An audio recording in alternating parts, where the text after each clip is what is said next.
Next देखो इसके अंदर आता है अपने दुग्ध प्रसंस्करण। क्या आता है बच्चों, ध्यान देना। दुग्ध प्रसंस्करण या आप कह सकते हैं मिल्क प्रोसेसिंग। देखो क्या होता है कि दूध को हर एक जगह उत्पादित नहीं किया जाता। जैसे शहर होते हैं तो वहाँ पर दूध का उत्पादन जो होता है वो काफ़ी मुश्किल होता है। तो क्या होता है कि दूध को दूर दराज जो गाँव होते हैं वहाँ से दूध का उत्पादन होता है, वहाँ से शहरों तक पहुँचाया जाता है। तो उसके बीच में दूध को जो है वो प्रसंस्कृत किया जाता है या प्रोसेस किया जाता है, जिसके कारण दूध को खराब ना हो। इस विधि को क्या बोलते हैं, दूध प्रसंस्करण। अब दूध प्रसंस्करण में जो होता है वो मेन चीजें जो होती है वो तीन होती है। देखो पहला होता है दूध को ठंडा करना। क्या आता है, दूध को ठंडा करना। दूध को ठंडा करना। दूसरा इसके अंदर आता है दूध का पास्तुरीकरण करना। पास्तुरीकरण करना। और तीसरा जो आता है इसके अंदर वो आता है दूध का निर्जमीकरण करना। निर्जमीकरण करना। और निर्जमीकरण करने का ही एक और मैकेनिकल मेथड होता है जिसको बोलते हैं समांगीकरण। क्या कहते हैं, समांगीकरण। तो अपन कह सकते हैं ये चार तरीके होते हैं दूध प्रसंस्करण के, या ये चार पद होते हैं किसी भी दूध के प्रसंस्करण में। तो सबसे पहले बात करें दूध के ठंडा करने की। देखो दूध को जो है वो जैसे ही उत्पादन होता है उसके बाद में ठंडा करना होता है, क्योंकि जब दूध को ठंडा कर लेंगे तो दूध का तापक्रम नहीं बढ़ेगा। दूध का तापक्रम अगर नहीं बढ़ेगा तो उसमें जीवाणुओं की वृद्धि नहीं होगी।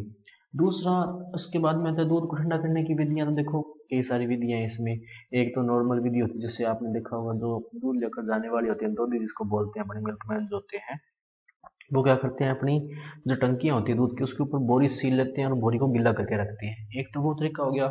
दूसरा होता है वैज्ञानिक विधि। वैज्ञानिक विधि में क्या होता है कि इस तरह का एक कुंड बनाते हैं, देखना इस तरह का एक कुंड बनाया जाता है। ये एक ये हो गया, इस तरह का एक कुंड बनाते हैं। देखो कैसे हुई, ये एक ही कुंड हो गया। और इसी के जैसा एक और बना देंगे, ये वाला। यहाँ से देखो इसी के जैसा एक और बना दिया जाएगा यहाँ पे, इस तरह से। ठीक है, ये कुंड बना दिया। इसमें ये एक जो है वो बाहर की तरफ होगा, एक क्या होगा, अंदर की तरफ होगा। ये बड़ा इस तरह से। अब जैसे देखना कि ये, अब ये इस दोनों के बीच में जो खाली जगह है यहाँ पे, ये जो खाली जगह है यहाँ पे जो होता है, जब दूध को ठंडा करना होता है तो ठंडा कर दिया जाता है, गर्म करना होता है तो गर्म कर दिया जाता है। और ये जो अंदर खाली जगह है इसको यूज किया जाता है दूध को भरने के लिए। और ये जो जगह होती है इसको बोलते हैं जैकेट। क्या बोलते हैं, जैकेट। यानी कि एक्चुअल में क्या होता है, एक बड़ी टंकी होती है उसके अंदर एक छोटी टंकी होती है। छोटी टंकी के अंदर दूध भरा जाता है और बड़ी टंकी और छोटी टंकी के बीच की जो खाली जगह होती है उसको क्या बोलते हैं, जैकेट। जब दूध को गर्म करना होता है तो इसमें गर्म पानी भर देते हैं, और जब दूध को ठंडा करना होता है इसमें ठंडा पानी भर दिया जाता है। इसके अलावा दूध को ठंडा करने के लिए कई सारी चीजें यूज की जाती है, जैसे कि ठंडा पानी।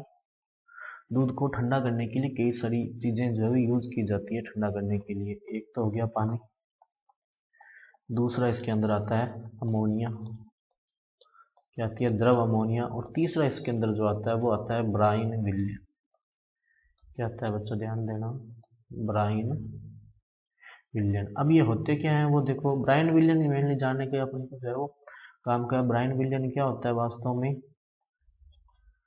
नमक और बर्फ का मिश्रण। नमक प्लस बर्फ का मिश्रण या नमक और पानी का जो मिश्रण होता है उसको क्या कहा जाता है, ब्राइन विलयन। बेसिकली इससे होता क्या है कि जब बर्फ के अंदर अपने नमक मिला देते हैं तो बर्फ जो होती है वो ज़्यादा लंबे टाइम तक बर्फ की अवस्था में पड़ रहती है, वो जल्दी नहीं पिघलती, यानी उसके पिघलने का टाइम जो होता है वो थोड़ा बढ़ जाता है। ठीक है, अब अपने बात करते हैं पास्तुरीकरण की। किसकी करते हैं, पास्तुरीकरण। पास्तुरीकरण क्या होता है, दूध को गर्म करना, गर्म करना, फिर होता है इसमें धारण, और धारण के बाद में होता है ठंडा करना। तीन चीजें। दूध को गर्म किया, फिर उसी गर्म तापमान पे उसको रखा, और फिर उसको क्या करना, ठंडा करना। और पास्तुरीकरण की जो खोज है वो किसने की थी, लुईस पास्चर ने। किसने की थी, लुईस पास्चर ने पास्तुरीकरण की खोज की थी। इससे क्या होता है कि दूध को जब गर्म करते हैं तो उसके अंदर जो जीवाणु उत्पन्न हुए वो मर जाते हैं। मतलब गर्म करके और उसको धारण किया जाता है, मतलब या होल्ड किया जाता है। जैसे मान लो कि 62 डिग्री सेल्सियस 63 डिग्री सेल्सियस पे उसको गर्म कर दिया, उसको जब थोड़ी देर उस तापमान पे रखते हैं तो उसमें जो जीवाणु होते हैं वो ज़्यादातर मर जाते हैं, और फिर अचानक से वो क्या कर दिया जाता है, ठंडा कर दिया जाता है, ताकि जो थोड़े बहुत जीवाणु रह गए हैं वो दोबारा से उनकी वृद्धि ना हो, यानी कि उनकी वृद्धि क्या हो, कम से कम हो। अब पार्श्वीकरण की प्रक्रिया यही है कि पहले दूध को गर्म किया जाता है, एक निश्चित तापमान तक उस पर उसको धारण किया जाता है, यानी कुछ समय के लिए उस तापमान पर दूध को रखा जाता है और फिर क्या कर दिया जाता है, ठंडा कर दिया जाता है। इस पूरे प्रोसेस को क्या बोलते हैं, पार्श्वीकरण, और इसकी खोज किसने की थी, लुईस पास्चर ने। अब पार्श्वीकरण की जो है वो दो विधियां हैं, ध्यान देना। कितनी है, दो। एक तो है उच्च ताप अल्प समय, उच्च ताप अल्प समय विधि, और एक है अल्प ताप व उच्च समय, या ये कह सकते हैं कि अधिक समय। दो मेथड हैं इसमें, इसके बारे में शॉर्टली अपनी बात कर लेते हैं। तो उच्च ताप में जो तापमान होता है वो होता है 72 डिग्री सेल्सियस, और जो समय इसमें यूज किया जाता है वो होता है लगभग 15 सेकेंड। कितना होता है, 15 सेकेंड। वहीं अल्प ताप की अगर बात करें, जो तापमान होता है वो होता है 63 डिग्री सेल्सियस, और जो समय इसमें यूज किया जाता है वो लगभग किया जाता है 30 मिनट। यही है दो विधियां, एक तो उच्च ताप अल्प समय विधि और एक होता है अल्प ताप अधिक समय विधि। अब पहले अपने बात करते हैं अल्प ताप और अधिक समय विधि बारे में। अल्प ताप और अधिक समय, अल्प ताप और अधिक समय वाली विधि में क्या होगा, देखो भाई, अल्प ताप और अधिक समय, इसमें क्या होगा वो देखो, इसमें दो बॉक्स इस तरह, जैसे मैंने बताया कि दो टंकियां होती है इसमें, ये इस तरह से एक होगी, ये इस तरह से क्या होगी दूसरी टंकी। ये अपने कह सकते हैं कि इनलेट है जहाँ से दूध वगैरह मिलाया जाता है, और ये इनके बीच में क्या होती है, खाली जगह होती है, ये क्या होती है, खाली जगह है, और इसको क्या बोला जाता है, जैकेट।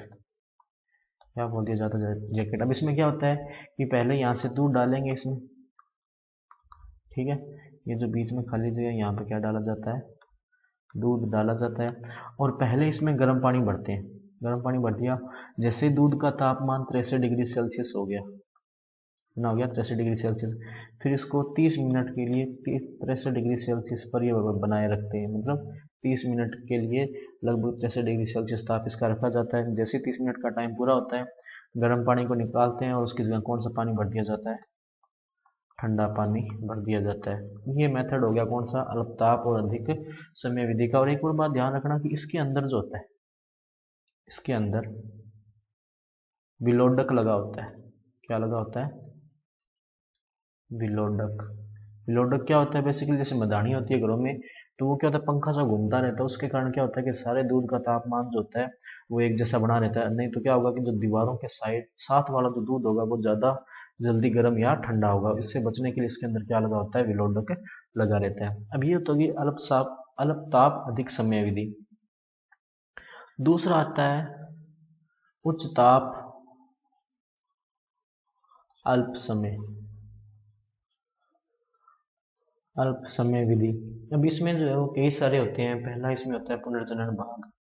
पहला क्या होता है, पुनर्जनन भाग। हालांकि इतनी इंपॉर्टेंट नहीं है क्योंकि पिछली बार इसमें से बड़ा क्वेश्चन आ चुका है, तो अपने इसमें जो मोटी मोटी बात करेंगे। इसके जो मेन पार्ट्स होते हैं, एक होता है पुनर्जनन भाग, पुनर्जनन भाग। दूसरा इसके अंदर अगर अपने बात करें तो वो होता है फ्लोट कंट्रोल और फ्लोट कंट्रोल व flow control valve, flow control valve. तीसरा अगर इसमें बात करें तो वो होता है गर्म करने वाला हिस्सा, जहाँ से गर्म करना होता है, गर्म करना। उसके बाद में नेक्स्ट अगर इसमें देखा जाए तो वो आता है धारण। क्या आता है, धारण, जहाँ पर दूध को एक नियत तापमान पर निश्चित समय के लिए रखा जाता है।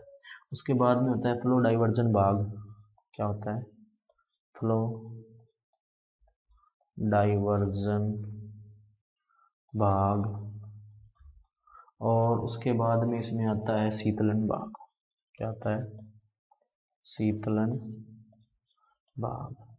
ये होते हैं वास्तव में उच्च ताप अल्प समय विधि में। पुनर्जनन ऐसा वो होता है जहाँ से अपने कह सकते हैं कि दूध जो होता है मशीन में एंटर करता है, या सबसे पहला पॉइंट होता है जहाँ पर दूध को प्रोसेसिंग स्टार्ट होती है। अब इसमें क्या होता है ना, पुनर्जनन जो भाग होता है इसमें दूध जो था वो यहाँ पे आया पुनर्जनन भाग में, और उसके बाद में क्या रहता है इसमें फ्लोट कंट्रोल और फ्लो कंट्रोल वाल्व होता है। फ्लो कंट्रोल वाल्व का काम क्या होता है कि मशीन में दूध बहुत ज़्यादा भी ना जाए और मशीन में दूध बहुत कम भी ना जाए। फ्लोट कंट्रोल का काम जो होता है दूध के फ्लो को कंट्रोल करना होता है ताकि उसमें बहुत ज़्यादा लहरें वगैरह ना बने। फिर किया जाता है दूध को गर्म। अब दूध को गर्म करने में ना डबल साइडेड पाइप का यूज होता है। जैसे कि मान लो ये एक बड़ी पाइप है इस तरह से,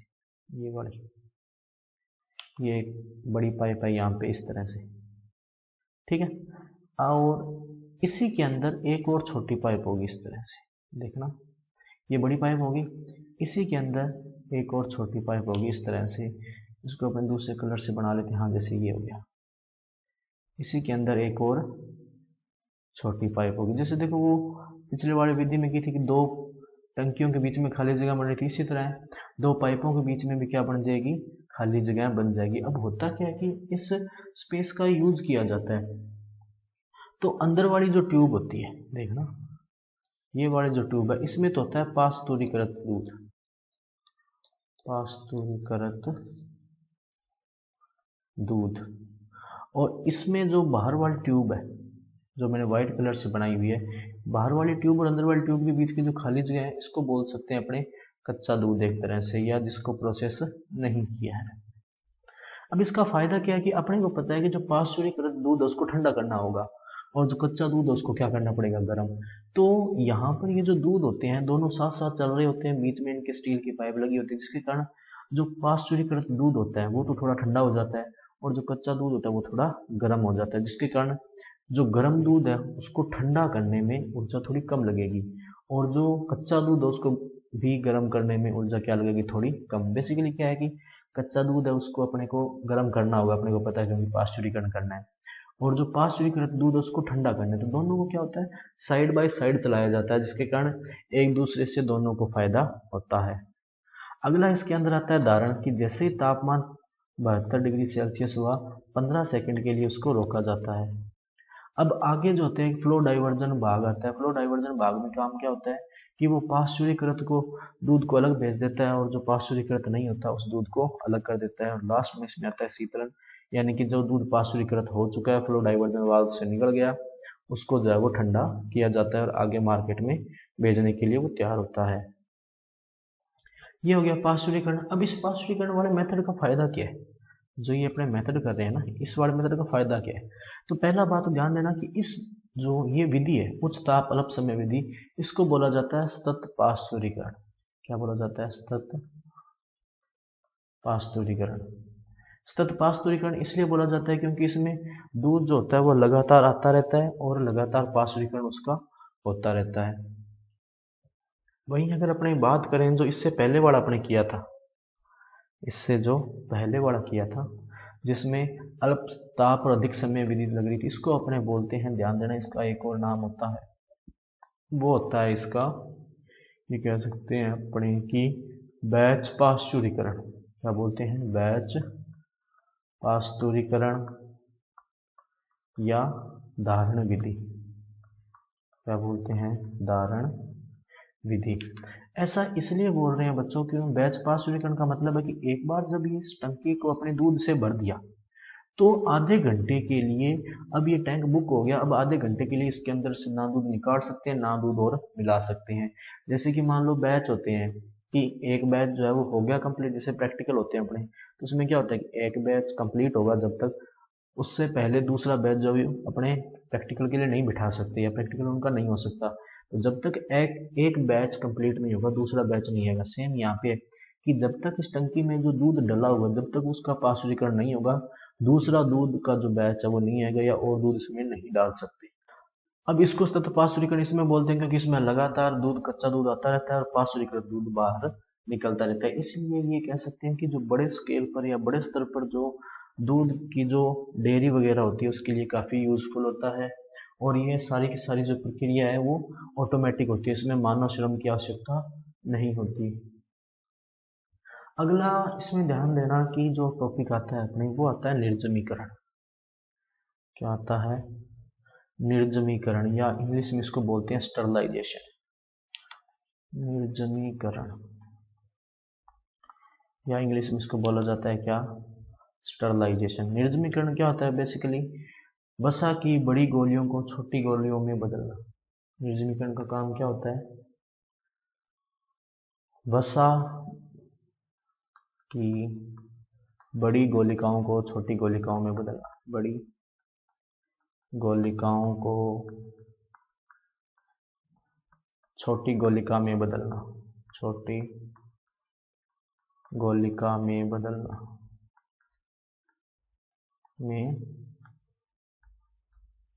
देखो, दूध के अंदर जो तो वसा होती है वो गोलिकाओं के रूप में होती है, और दूध काफी समय तक अगर वैसा का वैसा पड़ा रहेगा, जब अपने दूध को जो हिलाते नहीं है बिल्कुल भी, और दूध पड़ा होता है, तो उसमें क्या होता है? वसा के कण जो होते हैं इकट्ठे होते हैं और एक ऊपर लेयर बना लेते हैं, जिसको बोलते हैं अपने क्रीमी लेयर। इस क्रीमी लेयर को बनने से रोकने के लिए क्या किया जाता है? निर्जमीकरण। अब निर्जमीकरण में मेन आप ध्यान रखना, इसमें जो दाब यूज होता है, कितना यूज होता है दाब? ये होता है लगभग 2000 से 2500 पाउंड प्रति वर्ग इंच। इतना जो है वो दाब यूज होता है निर्जमीकरण में। और तापमान की अगर अपने बात करें तो वो होता है लगभग 200 डिग्री फ़ारेनहाइट से 211 डिग्री फ़ारेनहाइट तक का। ठीक है। और इसमें करना वही है कि दूध को छान के उसमें रख दिया, उसके बाद में उस पर दाब और इतना ताप लगाया जाता है जिसके कारण दूध की जो बड़ी गोलिकाएं होती है वो छोटी गोलिकाओं में टूट जाती हैं। और अगला इसमें आता है समांगीकरण। क्या आता है बच्चों? ध्यान देना, समांगीकरण। अब समांगीकरण भी एक तरह से यही होता है, वसा की बड़ी गोलिकाओं को छोटी गोलिकाओं में बदलना, जिसके के कारण की जो क्रीम जो होती है, क्रीमी लेयर के रूप में वसा जो है वो ऊपर ना आ सके, तो ये भी यही होती है असल में। ठीक है। और इसमें भी जो विधि होती है ना, ये यांत्रिक विधि होती है। यांत्रिक मशीन द्वारा जो होती है इस प्रक्रिया को किया जाता है। यहाँ पर तो क्या अपने ताप और दाब लगा, इसमें ताप और दाब नहीं होता, सीधा एक मशीन होती है, विलोडक होता है, उसकी सहायता से छोटी गोलियों में उसको बदला जाता है। अगला आता है दूध की गुणवत्ता परीक्षण। क्या आता है? दूध की गुणवत्ता परीक्षण। गुणवत्ता परीक्षण क्या होता है? दूध का गुणवत्ता परीक्षण वो देखो भाई, देखो गुणवत्ता परीक्षण अपने को करना पड़ेगा, नहीं तो क्या होता है? दूध में मिलावट वगैरह होती रहती है, उस मिलावट को रोकने के लिए जो है वो गुणवत्ता परीक्षण किया जाता है। तो सबसे पहले ध्यान रखना, खीस की मिलावट के लिए, खीस की मिलावट के लिए कौन सा टेस्ट किया जाता है? CDB test. इंपॉर्टेंट है ये, कोलेस्ट्रॉल डिटेक्शन, इसको बायोरेट टेस्ट बोलते हैं, CDB टेस्ट। दूसरा जो अगर अपने बात करें तो वो आता है अम्लता परीक्षण। क्या होती है? अम्लता परीक्षण। और ये होता कैसे है? होता बहुत ईजी है कि दूध लिया टेस्ट ट्यूब में, क्या लिया? दूध, उसको करेंगे गरम, गरम करने से अगर दही के रूप में हुआ या दूध फट गया, इसका मतलब है कि उसमें खीस की मिलावट की गई है, अदरवाइज उसमें खीस की मिलावट नहीं की गई है। अगला जो दूध का परीक्षण आता है वो आता है अम्लता का परीक्षण। कौन सा आता है? अम्लता का परीक्षण। अब ये क्या होता है वो देखो भाई, अम्लता परीक्षण। और अम्लता परीक्षण से पहले ध्यान देना कि दूध में जो अम्लता होती है वो दो प्रकार की होती है। क्या होती है? दो प्रकार की। और दूध की जो अम्लता होती है ना, जो प्राकृतिक रूप से दूध में पाई जाती है, वो होती है लगभग 0.12 से 0.18%। दूध की अम्लता कितनी होती है प्राकृतिक रूप से? 0.12 से 0.18। लेकिन वहीं अगर दूध की अम्लता जो है वो बढ़ के होगी मान लो 0.32, तो इसका मतलब है कि दूध क्या है? अम्लीय। और एक और बात ध्यान देना कि दूध की जो अम्लता है वो दो प्रकार से हो सकती है। एक तो होती है प्राकृतिक, क्या होती है? प्राकृतिक। और दूसरी होती है, एक तो प्राकृतिक मतलब जो अपने आप हो रही है, और दूसरी इसमें होती है विकसित। क्या होती है? विकसित। अब प्राकृतिक अम्लता देखो कौन कौन सी है। प्राकृतिक अम्लता के कारण क्या क्या हैं?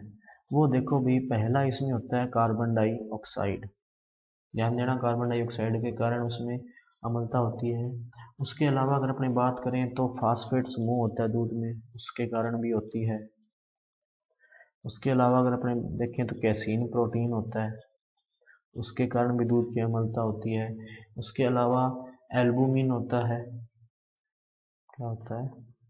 एल्बुमिन, उसके कारण भी दूध में प्राकृतिक अम्लता उत्पन्न होती है। और उसके अलावा जो अपने साइट्रेट लवण होते हैं, क्या होते हैं? साइट्रेट, उसके कारण भी दूध में प्राकृतिक अम्लता होती है। इसके अलावा लैक्टिक अम्ल को भी अपने एक मान सकते हैं, क्योंकि थोड़ा बहुत लैक्टिक अम्ल हमेशा रहता है इसमें। वहीं अगर अपने बात करें ना विकसित अम्लता की, तो विकसित अम्लता का जो कारण होता है वो होता है लैक्टोज। क्या होता है? लैक्टोज से बना लैक्टिक अम्ल, बना लैक्टिक अम्ल, लैक्टोज से बना लैक्टिक अम्ल क्या होता है? दूध की विकसित अम्लता का कारण। ये कुछ एक अपने कह सकते हैं कि कारण थे। नेक्स्ट इसके अंदर जो अपने आते हैं वो आते हैं दूध में मिलावट के परीक्षण जो होते हैं वो। और उससे पहले भी अपने कह सकते हैं कि दूध में पहचान कैसे करें अपने कि दूध में जो मिलावट है या नहीं है। तो ध्यान देना, कुछ एक तरीके हैं जिससे अपने पहचान कर सकते हैं। पहला तो इसमें सूंघने से हो गया। देखो, दूध की सुगंध अलग होती है, वहीं अगर ये डिटर्जेंट से या किसी और केमिकल से बनाए हैं तो उसकी सुगंध क्या होगी? अलग।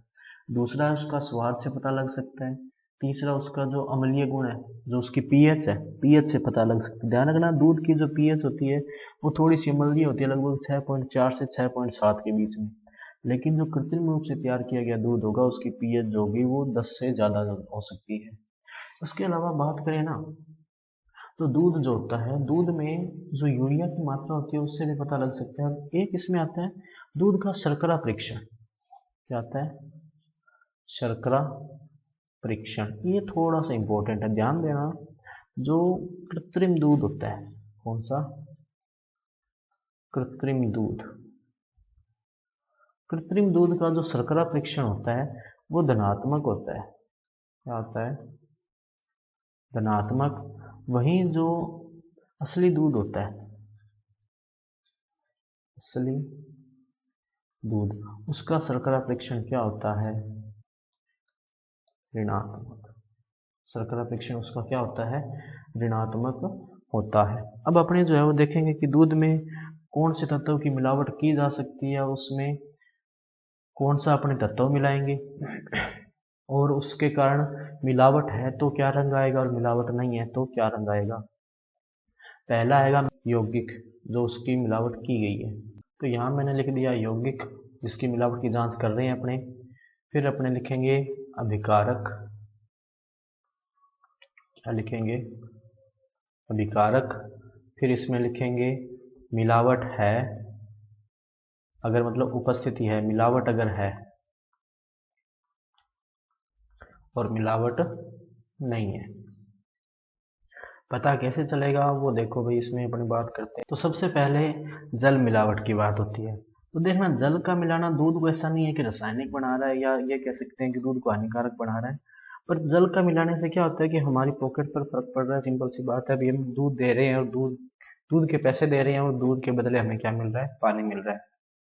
इसका बहुत सिंपल होता है कि दूध जो होता है, दूध को एक टेढ़ी रखी हुई स्लाइड के ऊपर रखते हैं और दूध को नीचे बहने देते हैं। अगर बह गया और पीछे निशान रह गया, इसका मतलब है कि दूध में मिलावट नहीं है, अदरवाइज दूध में पानी की मिलावट की गई है। दूसरा आता है दूध में स्टार्च मिलावट की जांच। क्या आता है? स्टार्च मिलावट की जांच। ध्यान देना, दूध में स्टार्च मिलावट की जांच के लिए जो है आयोडीन मिलाया जाता है। क्या मिलाया जाता है?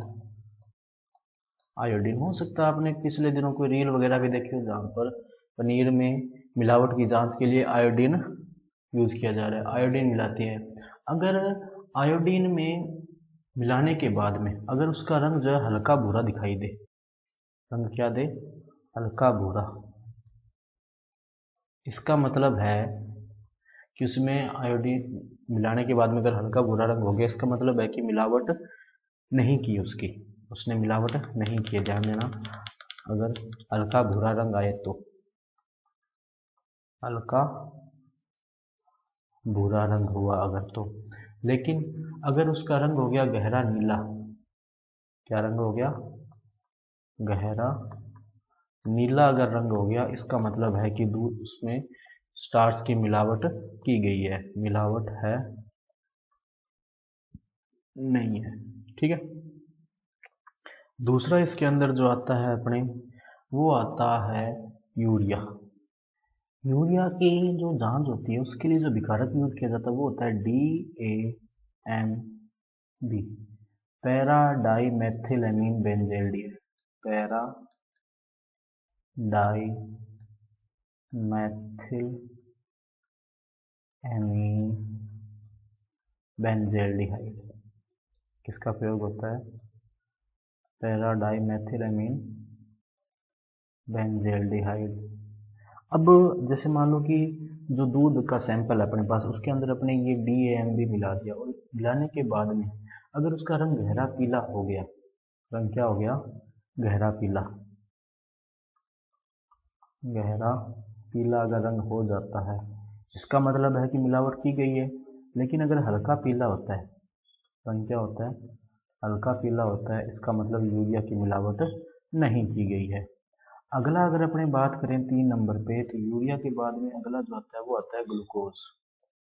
क्या आता है, ग्लूकोज। तो ग्लूकोज में देखना क्या होता है, ग्लूकोज में जो अपने मिलाते हैं वो एक तो मिलाते हैं बोरफॉइड रसायन, क्या मिलाते हैं, बोरफॉइड, बोरफॉइड रसायन, प्लस इसके अंदर जो मिलाया जाता है वो होता है फास्फोमोलिब्डिक एसिड। क्या मिलाया जाता है, फास्फोमोलिब्डिक एसिड, फास्फोमोलिब्डिक,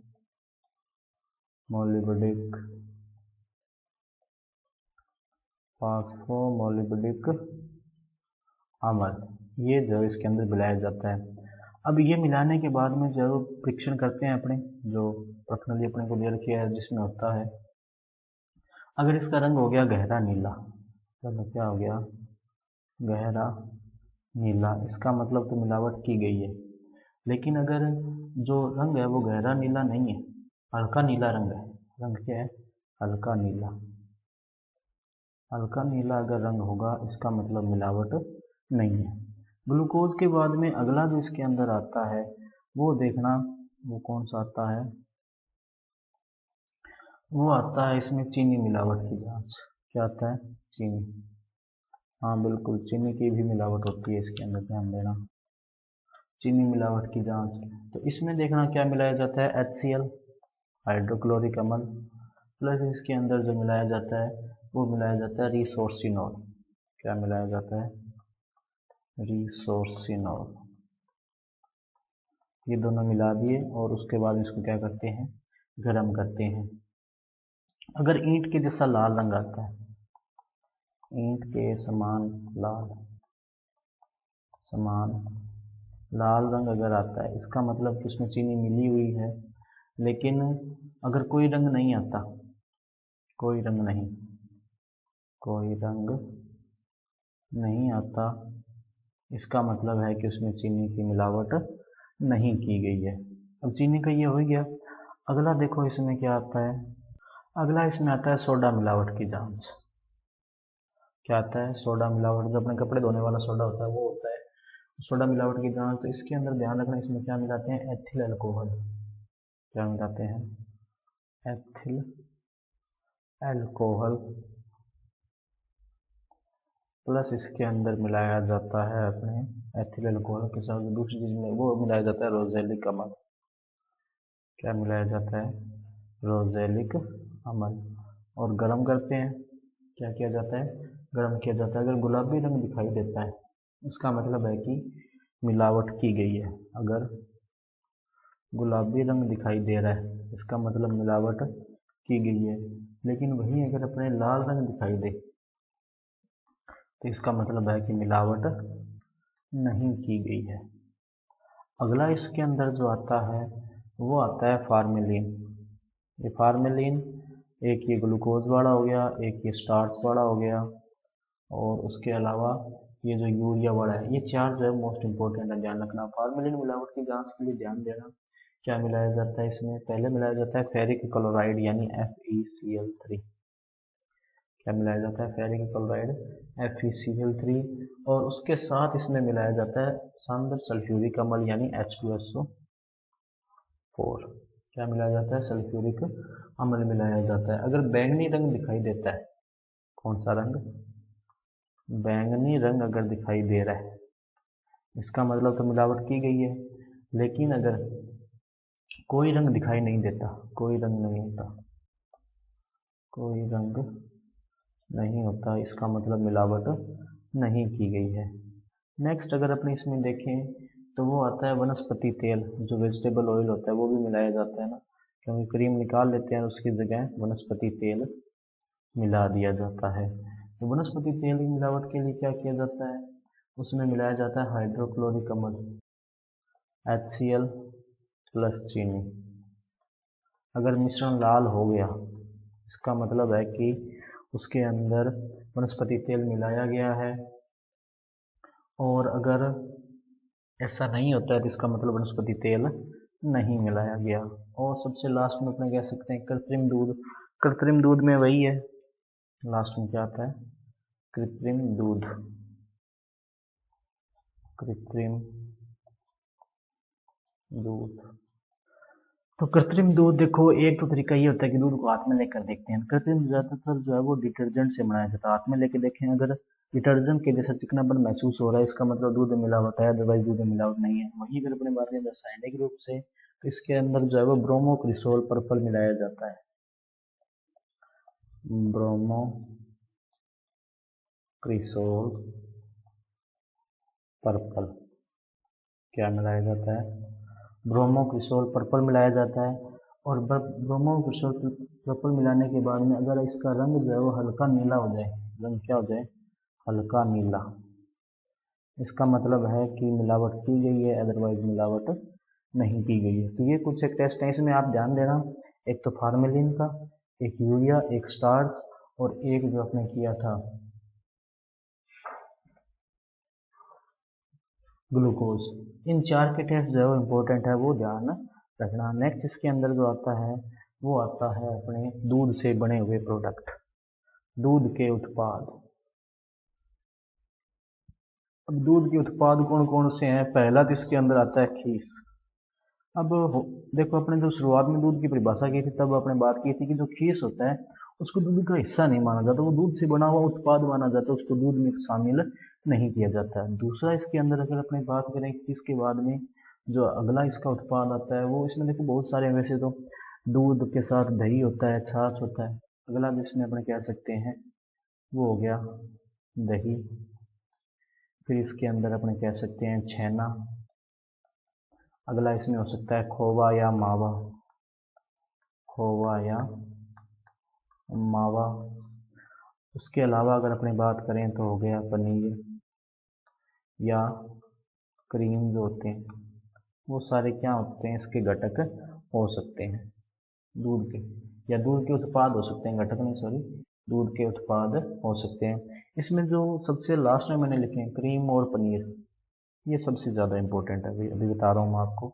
और काफ़ी ज़्यादा संभावना है इस बात की क्रीम और पनीर में से एक क्वेश्चन अपने 4 नंबर के चैप्टर में से आए, क्योंकि 4 नंबर का क्वेश्चन इस चैप्टर में से आएगा, ये ब्लूप्रिंट के अकॉर्डिंग दिया हुआ है। ठीक है। तो किस की अगर अपने बात करें सबसे पहले, तो किस क्या होता है कि जो डिलीवरी होती है पशुओं की, या ये कह सकते हैं कि पशु जब ब्याते हैं तो ब्याने के जस्ट बाद में जो दूध निकलता है उसको क्या कहते हैं? खीस कहा जाता है। अब खीस का रंग क्या होता है? पीला। जहां भी आपको कहीं दिखाई देना दूध का, घी का, खीस का रंग पीला रंग पूछ ले, मतलब किसके कारण है? वो केराटिन के कारण। किसके कारण है? कैरोटीन के कारण। सोचने की जरूरत ही नहीं है, खीस खीस बोल दे, दूध बोल दे, घी बोल दे, मक्खन बोल दे, अगर पीला रंग बोल रहा है मतलब कैरोटीन के कारण है, और ज्यादातर गाय के दूध में ये अधिक होता है। ठीक है। और उसके अलावा ध्यान देना, जो खीस होती है, खीस जो होती है उसकी विद्युत चालकता अधिक होती है। विद्युत चालकता जो होती है वो अधिक होती है, किसके कारण? क्लोराइड के कारण। इसके कारण होती है भाई, क्लोराइड के कारण। उसके अलावा अगर अपनी बात करें तो खीस की जो अम्लता होती है वो कितनी होती है? अम्लता जो होती है खीस की वो होती है 0.2 से 0.4। वहीं अगर अपने दूध की बात करें ना तो दूध की होती है लगभग 0.12 से 0.14। तो आप इसको इस तरह से याद कर सकते हो कि ये 0.12 0.14 एक एक हटाया तो अम्लता किसकी आ गई? वो खीस की आ गई। अगला अगर अपने बात करें खीस के बारे में इंपॉर्टेंट पॉइंट जो है तो वो देखो क्या है। तो खीस की जो इलेक्ट्रॉन जो मैंने बताया कि विद्युत चालकता जो होती है इलेक्ट्रिक कंडक्टिविटी वो भी ज़्यादा होती है, ईसी ज़्यादा होती है। और इसमें जो पोषक तत्व होते हैं वो क्या होते हैं? ज़्यादा होते हैं दूध के मुकाबले में। और इसमें कह सकते हैं कि वसा जो होती है वो भी क्या होती है? ज़्यादा होती है। प्रोटीन भी क्या होता है? ज़्यादा होता है सामान्य दूध के मुकाबले में। ठीक है। और कई बार जो है ना खीस का रंग जो होता है लाल रंग दिखाई देता है। कई बार खीस का रंग क्या होता है? लाल रंग होता है। इसका कारण है कि जो अयन की जो नसें होती है वो फट जाती है। अयन की नस फटने से। क्योंकि जो अयन होता है जब अगर आपने कभी देखा हो तो पशुओं का जो अयन होता है जब वो ब्याने वाले होते हैं या जब उनकी डिलीवरी होने वाली होती है तो अयन जो होता है काफी उसमें सूजन आ जाती है, वो फूल जाती है, जिसके कारण कई बार जो जो केश नलियां होती है दूध की, कैपिलरीज जिसको बोल सकते हैं, वो फट जाती है, जिसके कारण वो जो रक्त होता है वो दूध में मिल जाता है। जो खीस होता है उसका रंग क्या हो जाता है? लाल हो जाता है। और इसमें ध्यान रखना जो वसा की गोलिकाएं होती है, वसा मैंने बताया था ना थोड़ी देर पहले कि जो वसा की गोलिकाएं होती है वो थोड़े बड़े आकार की होती है दूध में। अब दूध में तो जो होती है वो गोलाकार होती है लगभग, लेकिन इसमें जो वसा की गोलिकाएं होती है वो अनियमित आकार की होती है। अनियमित आकार। ठीक है। और स्वाद की अगर अपनी बात करें तो इसका स्वाद क्या होता है? थोड़ा तीखा होता है दूध के मुकाबले में, क्योंकि लैक्टोज इसमें क्या होता है? थोड़ा कम होता है। नेक्स्ट अगर अपनी बात करें खीस के बाद में अगला जो इसके अंदर आता है वो आता है कि इसका यूज क्या क्या है। तो कि इसके यूज देखो भाई, पहला तो ये है भी शिशु का जो नवजात शिशु उत्पन्न होता है पशुओं में उसके पालन पोषण के लिए। इसके अलावा जो होता है ये रक्त की जो रोग प्रतिरोधक क्षमता होती है, या ये कह सकते हैं कि जो नया नवजात शिशु उत्पन्न हुआ है या पैदा हुआ है उसकी रोग प्रतिरोधक क्षमता को बढ़ाता है। इसके अलावा उसके पोषण का मुख्य स्रोत होता है विटामिन और बी कॉम्प्लेक्स भी क्या होते हैं? ज़्यादा होते हैं। और इसके अलावा देखना कि जो खीस जो होती है वो जमे हुए मल को बाहर निकालती है। शिशु के पेट में शिशु के पेट में जमे मल को बाहर निकालती है। पेट में जमे मल को बाहर निकालती है, बाहर निकालती है। ठीक है, ये हो गया। अगला इसके अंदर जो आता है वो आता है क्रीम। क्या आता है बच्चों? क्रीम। तो क्रीम क्या है? वास्तव में एक दुग्ध उत्पाद है, सिंपल सी बात है।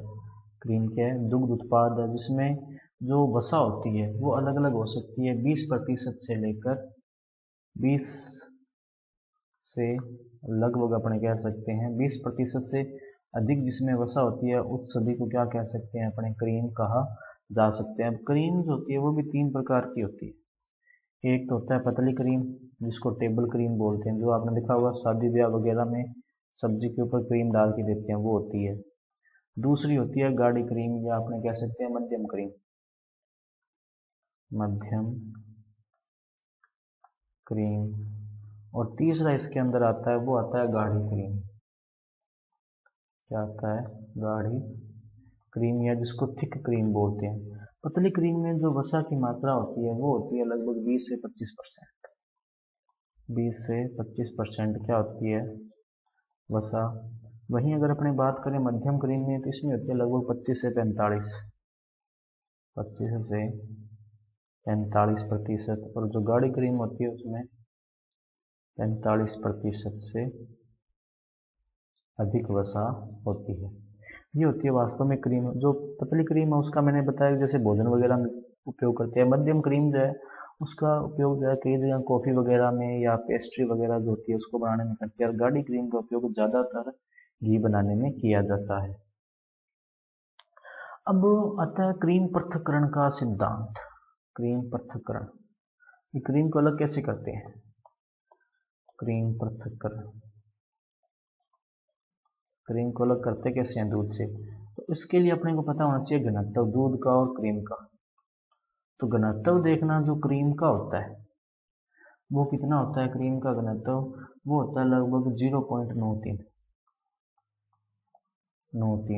वहीं जो घनत्व दूध का होता है वो होता है लगभग 1.028 से 1.032 की घनत्व की वैल्यू ध्यान रखना बच्चों, 1.028 से 1.032। और वहीं सपरेटा दूध जो है, सपरेटा दूध मतलब जिससे क्रीम निकाल ली गई हो, सपरेटा दूध का जो घनत्व होता है वो होता है लगभग 1.037। और एक बात हमेशा ध्यान रखना, जिस वस्तु का घनत्व अधिक होता है वो हमेशा नीचे रहती है और जिस वस्तु का घनत्व कम होता है वो हमेशा ऊपर रहती है। उदाहरण इसका देख सकते हो बर्फ और पानी। बर्फ का घनत्व कम है इसलिए बर्फ पानी में तैरती है और पानी का घनत्व ज्यादा है इसलिए वो क्या रहता है, नीचे। तो क्रीम पृथक्करण का एक सिद्धांत तो यही है घनत्व वाले। तो इसमें क्या होता है कि बर्फ जो है, जैसे बर्फ होगी या पानी हो गया, बर्फ जो होती है पानी के ऊपर तैरती है क्योंकि उसका घनत्व कम होता है। इसी तरह क्रीम का घनत्व कम है दूध से। तो जब दूध को लंबे समय तक पड़ा रहने दिया जाएगा, या ये कह सकते हैं कि 10-12 घंटे 24 घंटों के लिए रखा रहा होगा दूध, उसको बिल्कुल भी हिलाएंगे डुलाएंगे नहीं, तो क्रीम जो होती है वो ऊपर आ जाती है क्योंकि उसका घनत्व कम है तो वो ऊपर आएगी और दूध क्या रह जाएगा नीचे, और ऊपर से अपने उसको क्या कर लेते हैं, अलग कर लेते हैं। ये होता है क्रीम पृथक्करण का सिद्धांत जो कि गुरुत्वाकर्षण पर आधारित है। इस पर आधारित है गुरुत्वाकर्षण का। क्यों? क्योंकि जिसका घनत्व ज्यादा उस पर गुरुत्वाकर्षण ज्यादा लगेगा, जिसका घनत्व कम उस पर गुरुत्वाकर्षण क्या लगेगा, कम। अब क्रीम का घनत्व कम है तो गुरुत्वाकर्षण भी कम लग रहा है तो क्रीम ऊपर आ गई, और दूध का घनत्व ज्यादा है तो उस पर गुरुत्वाकर्षण भी ज्यादा लग रहा है तो वो कहाँ चला गया, नीचे चला गया, और ऊपर से जो है वो क्रीम को अलग कर लिया जाता है। ये हो गया गुरुत्वाकर्षण विधि। दूसरी इसकी आती है अपकेंद्रीय विधि। कौन सी आती है? अपकेंद्रीय विधि। अब अपकेंद्रीय विधि और जो गुरुत्वाकर्षण विधि है उसमें घनत्व वाला जो पॉइंट है वो हमेशा रहेगा। अपकेंद्रीय विधि, अपकेंद्रीय विधि देखो भाई क्या होती है अपकेंद्रीय विधि। अपकेंद्रीय विधि क्या होती है कि जैसे मान लो कि अपने पास एक जो है वो रोटेटिंग डिस्क है, इस तरह से, ये हो गया, जैसे ये इस तरह से मान लो आप, अपने पास क्या है, रोटेटिंग डिस्क है, ये हो गया। यहाँ पे इसका कलर अपने थोड़ा चेंज कर देते हैं, कलर फिल इसका ये मान लो जैसे, ठीक। ये अपने पास रोटेटिंग डिस्क है और इसका सेंटर भी होगा कुछ, हाँ इसका सेंटर कर देते हैं, ये इसका क्या हो गया, सेंटर हो गया। अब देखना इसमें, अगर कोई लिक्विड पड़ा हुआ है यहाँ पे ए पॉइंट पे और कोई लिक्विड पड़ा हुआ है बी पॉइंट पे और कोई लिक्विड है मान लो सी पे, तो देखना क्या होगा जब इस डिस्क को समान गति से अपने घुमाएंगे, समान गति से घुमाएंगे तो जिसका घनत्व ज्यादा, ध्यान देना कि समान गति से अगर डिस्क को घुमाते हैं तो जिस द्रव का घनत्व ज्यादा होगा वो केंद्र से ज्यादा दूर होगा, केंद्र से ज्यादा दूर, ठीक है, केंद्र से ज्यादा दूरी पर होगा। कि इसका अपकेंद्रीय सिद्धांत क्या कहता है कि अगर किसी वर्ताकार डिस्क पर अलग अलग घनत्व के द्रवों को घुमाते हैं तो जिस द्रव का घनत्व अधिक होगा वो तो जाएगा परिधि की ओर यानी केंद्र से दूर, और जिस द्रव का घनत्व कम होगा वो आएगा केंद्र की ओर यानी उससे उसकी केंद्र से दूरी क्या होगी, कम। तो इसी विधि का अपने प्रयोग करते हैं। अपने को पता है कि मैंने अभी अभी आपको बताया था कि जो वसा होती है या क्रीम जो होती है उसका घनत्व ये होता है 0.93 और दूध का घनत्व इतना होता है, और सेपरेटा दूध जो होता है, सेपरेटेड मिल्क जो होता है उसका घनत्व ये होता है। अब दूध का घनत्व ज्यादा है और क्रीम का घनत्व क्या है, कम। तो सेंटर से तो क्या आएगा, क्रीम क्या निकलेगी, क्रीम निकलेगी। केंद्र से तो क्या आएगा, ज्यादा, क्रीम लिख दिया इसको। केंद्र से तो क्या निकलेगी, क्रीम, यानी क्रीम जो है वो केंद्र की तरफ आएगी। वहीं अगर अपने बात करें परिधि की ओर, परिधि की ओर अगर इसकी बात करें अपने, परिधि की ओर, तो वो कौन सा जाएगा, दूध, या ये कह सकते हैं सपरेटा दूध, जब वो कहाँ जाएगा, परिधि की ओर। तो इसी को क्या बोलते हैं, अपकेंद्रीय सिद्धांत या अपकेंद्रीय विधि। और इसी पर आधारित जो है वो आपके दे रखा है बुक में, क्रीम सेपरेटर की संरचना। क्या दे रखी है, क्रीम सेपरेटर की संरचना। अब ये भी दो होते हैं, एक तो हस्तचालित होते हैं जो मतलब हाथ से घुमाते हैं हैंडल से, और एक होते हैं जिनमें मोटर वगैरह लगी होती है। अब दोनों में जो क्रीम सेपरेटर वाला जो भाग है वो तो समान ही होता है सारों में, वो तो क्या रहता है, सेम रहता है, उसमें कोई चेंज नहीं होता। लेकिन जो उसको घुमाने वाला मैकेनिज्म है वो अलग हो जाता है, जैसे एक में तो हाथ से घुमा रहे हैं, एक में मोटर लगी हुई है। तो अगला जो है आपके वो आता है क्रीम सेपरेटर की संरचना, मोस्ट इंपॉर्टेंट है, जरूर पढ़ लेना इसको। क्रीम सेपरेटर की संरचना क्या होती है भाई, क्रीम सेपरेटर की संरचना।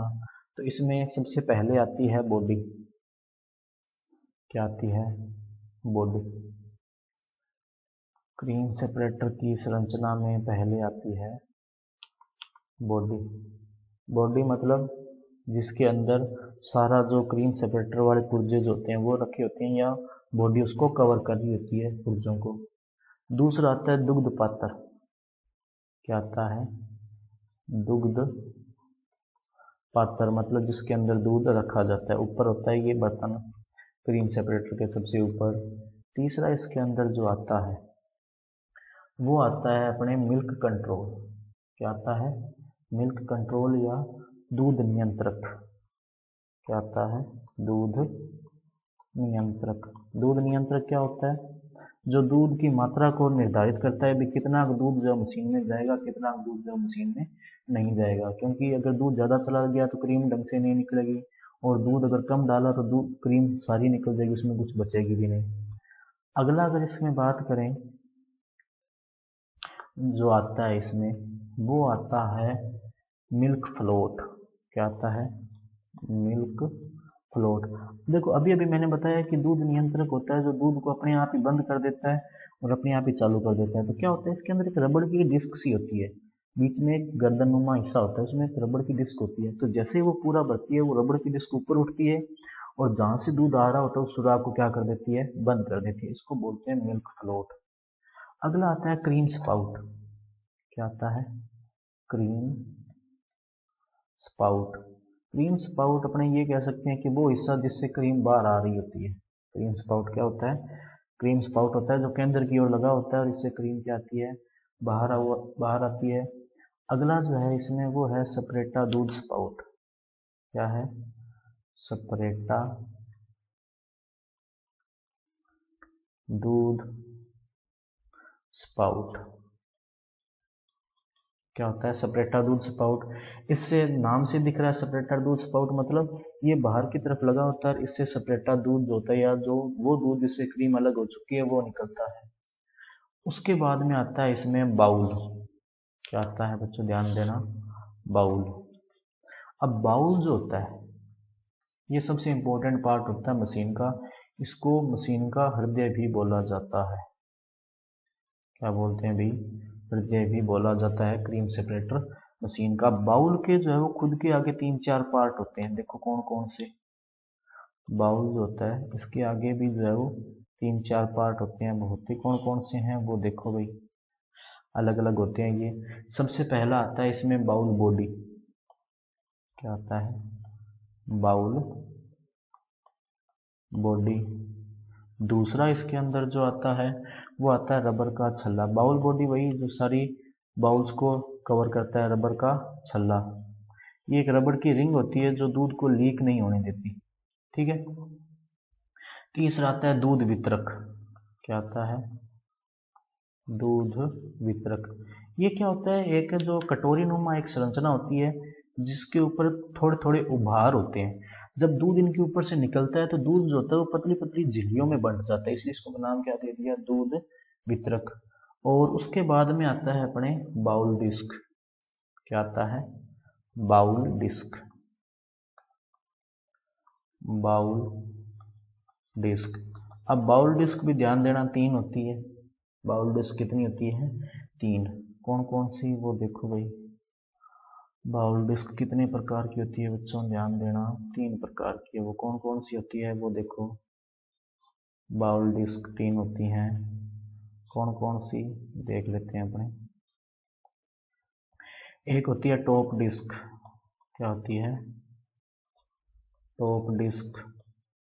टॉप डिस्क जो होती है, ये कटोरी नुमा संरचना होती है जिसमें 3 से 4 उभरे हुए निशान होते हैं, जैसा कि मैंने अभी बताया था। और इसके ऊपर से जब दूध निकलता है तो दूध जो होता है पतली झिल्लियों में बट जाता है। अगला आता है मध्य डिस्क या मध्यम डिस्क। मध्यम डिस्क।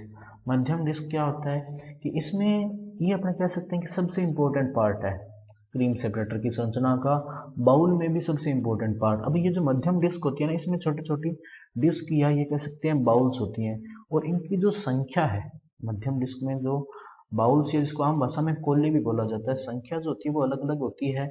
लगभग ये 16 से लेकर 44 तक होती है। इससे कम या ज़्यादा भी हो सकती है, वो डिपेंड इस बात पर करता है कि अपने को कितना दूध जो है उससे क्रीम निकालनी है। 16 से 44 के बीच में संख्या। इसमें छोटी छोटी जो कोलियां सी होती है या बाउल्स होती है, जिसके कारण दूध जो होता है और ज़्यादा पतली परत में बढ़ता है। अगला आता है टॉप डिस्क।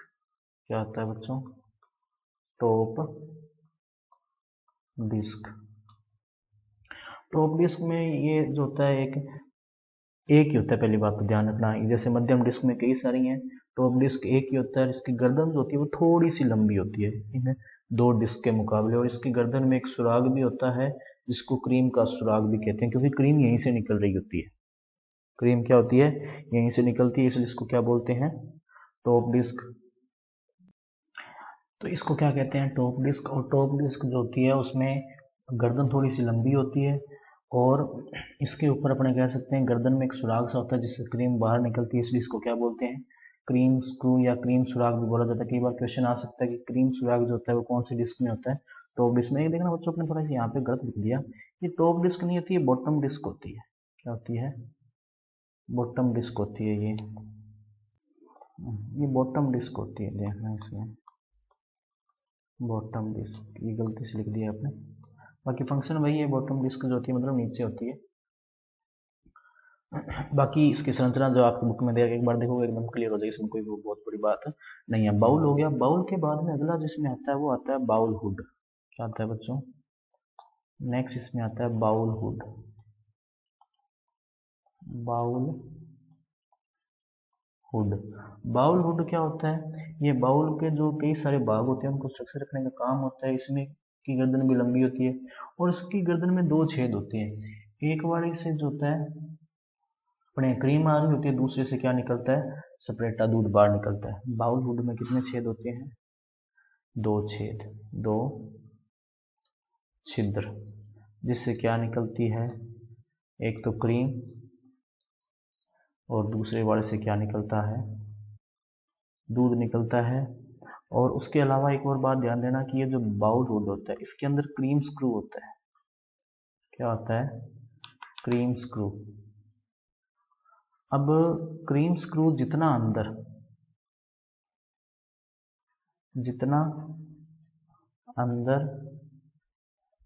उतनी गाढ़ी क्रीम, उतनी गाढ़ी क्रीम।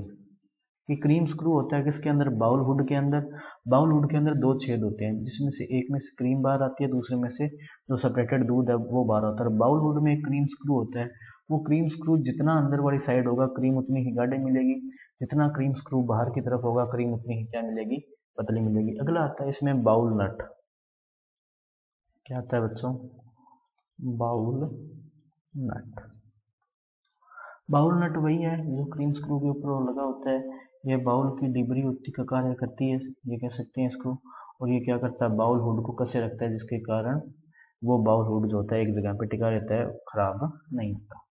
अगला क्रीम सेपरेटर की कार्यविधि। कार्यविधि यही है अभी, ऊपर जो बेसिन होता है, जो दूध पात्र होता है, उसमें दूध डाल दिया और क्रीम मशीन को चलाना स्टार्ट करते हैं। अब ऐसा नहीं है कि जैसे मशीन चालू की दूध जो इसके अंदर जाना एंटर कर, अब इसके क्रीम सेपरेटर के अंदर भेजना स्टार्ट कर देंगे, नहीं। वो जो क्रीम सेपरेटर के ऊपर दूध पाता लगा उसमें एक टोंटी लगी होती है, जैसे ही क्रीम सेपरेटर की स्पीड जो होती है एक फिक्स स्पीड से ऊपर हो जाती है, जितनी एक निर्धारित स्पीड होती है उससे के बराबर हो जाती है, उसके बाद में दूध की जो टोंटी है वो खोली जाती है, जिसके कारण वो दूध जो होता है वो बाउल में प्रवेश करता है और बाउल हुड में जो दो छिद्र होते हैं उनके माध्यम से क्रीम और दूध के रूप में क्या आते हैं, अलग अलग बाहर आते हैं। अगला आता है अभी इस क्रीम सेपरेटर से फायदा क्या है। तो फायदा देखो, एक तो क्रीम बहुत जल्दी निकल जाएगी, क्रीम निकालने की जो दक्षता है वो काफी ज्यादा होती है। इस क्रीम सेपरेटर से जब अपने क्रीम निकालते हैं तो इसमें जो वसा की मात्रा होती है ना वो बहुत ही कम रहती है। जो वसा की मात्रा रहती है वो लगभग कितनी रख सकते हैं अपने, 0.05%, मतलब लगभग सारी क्रीम निकाल सकते हैं अपने उसमें से। उसके अलावा इसमें से देखना क्या होता है कि जो इस क्रीम सेपरेटर से अगर वसा निकालेंगे ना, क्रीम निकालेंगे, तो वसा कितनी रहती है इसमें, 0.05 से 0.1%। वो जो गुरुत्वाकर्षण वाला मेथड मैंने थोड़ी देर पहले बताया था उसमें जो होती है मिनिमम 0.1% तक वसा रह जाती है। उसके अलावा ये भी बड़ी मात्रा में अगर क्रीम निकालनी है तो भी यूज हो जाएगा और समय कम लगता है, और जो अपने ये कह सकते हैं कि टाइम भी क्या लगता है कम। और दूसरा, अपने राजस्थान में रहते हैं, राजस्थान में गर्मियाँ काफ़ी है, तो गर्मियों में क्रीम निकालना गुरुत्वाकर्षण वाली विधि से काफ़ी ज़्यादा रिस्की काम हो सकता है, क्योंकि गर्मियाँ ज़्यादा होती है, हो सकता है दूध फट जाए, तो ये काफ़ी काम का वहाँ पर होता है। और मोस्ट इम्पोर्टेंट है, मैं ये कहूँगा भाई, क्रीम सेपरेटर जो है वो मोस्ट इम्पोर्टेंट है आपके, जरूर पढ़ के जाना इसको, ये जितने भी पार्ट्स हैं, इसलिए मैंने यहाँ पर ये शॉर्ट में लिखा हुआ है। ये सारे पार्ट्स के बारे में अगर चार चार लाइनें भी लिख दोगे ना तो भी लगभग 4 में से 4 नंबर वो देख ही जाएगा। अगला इसके अंदर आता है कि कौन से ऐसे कारक है जो क्रीम सेपरेटर की कार्य दक्षता को प्रभावित करते हैं। तो पहला तो है तापक्रम। तापक्रम बहुत ज़्यादा कम या बहुत ज़्यादा नहीं होना चाहिए। जो निर्धारित तापक्रम है वो होता है लगभग 30 से 37 डिग्री सेल्सियस। अगला है दूध के प्रवेश करने की गति। अगर दूध ज़्यादा अंदर प्रवेश करवाएंगे तो क्रीम कम निकलेगी। अगला है क्रीम सेपरेटर की गति। तो देखो, जो मशीन जिस गति पर बनने चलने के लिए बनी है ना वो गति होनी चाहिए।